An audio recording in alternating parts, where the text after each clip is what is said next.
Zambian police name suspected contributor to fatal accident, and the man earmarked for CIA head post gets a grilling. That's in the news this hour here on SAfm. I'm Asanda Matsaonyane.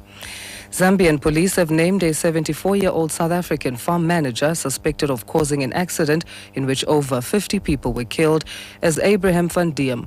A bus and a truck collided outside the capital, Lusaka, yesterday. Zambian police say they've since established that a third vehicle, allegedly belonging to the South African, may have contributed to the fatal crash. Police spokesperson Elizabeth Kanjela. He's believed to be South African. He's receiving treatment at the moment, so we have not charged him yet. There were 3 vehicles involved. We have a Land Cruiser, a bus, and a truck. The accident happened when the Land Cruiser was trying to overtake the bus, and then in the process met with the truck that was oncoming. In trying to avoid the Land Cruiser, the truck lost control and went and rammed into the bus. Expelled COPE Deputy President Mbazima Shilowa has taken the stand at the South Gauteng High Court. Shilowa and his rival, COPE President Muswali Kota, are fighting in court for the party's top post. Shilowa was expelled after he was found guilty of mismanaging the party's parliamentary funds. Senior political reporter Mahlatse Gallens has more. Ahead of his testimony, a rather confident Shilowa told SABC he's happy he's finally having his day in court and getting a chance to tell his story. Shilowa and Likota have been in a bitter leadership battle since 2008 when the party was formed. They have been in and out of court since. Attempts by both sides for an out-of-court settlement have failed. The court gallery is packed with supporters of both leaders wearing COPE t-shirts. Mahlatse Gallens, SABC News, South Gauteng High Court. Friends of the 17-year-old Western Cape teenager who was brutally raped and left for dead last week say they are finding it hard to talk about the incident. 2 suspects have been arrested in connection with the case. They are due to appear in court next week. COSATU has called for a mass protest during their appearance.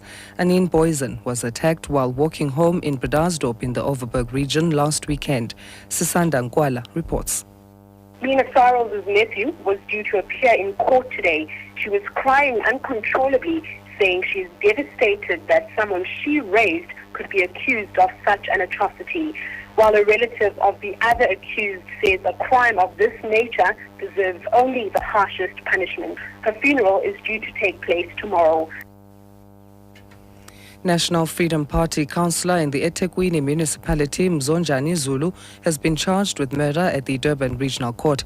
This follows the fatal shooting of an IFP supporter at the Ntuzuma Magistrates Court in October last year amid tensions between the 2 parties. In his bail application, Zulu's told the court that he acted in self-defense when the incident happened. He says he was protecting himself and NFP supporters from Siya Dlamini, who was allegedly wielding a spear. The case has been adjourned to next week Friday for a trial date to be set. Overseas, the man US President Barack Obama wants to become the next head of the CIA has defended controversial drone attacks. John Brennan was grilled at his Senate confirmation hearing. Brennan is known for his role in the CIA's controversial interrogation program and for promoting the use of drones against militants in Afghanistan and Pakistan. After anti-drone protesters interrupted the hearing, Brennan said they misunderstood why drones were used. I think there is a misimpression on the part of some American people who believe that we take strikes to punish terrorists for past transgressions. Nothing could be further from the truth. We only take such actions as a last resort to save lives when there's no other alternative to taking an action that's going to mitigate that threat. So we need to make sure that there is an understanding, and the people that were standing up here today, I think they really have a misunderstanding of what we do as a government and the care that we take and the agony that we go through to make sure that we do not have any collateral injuries or deaths.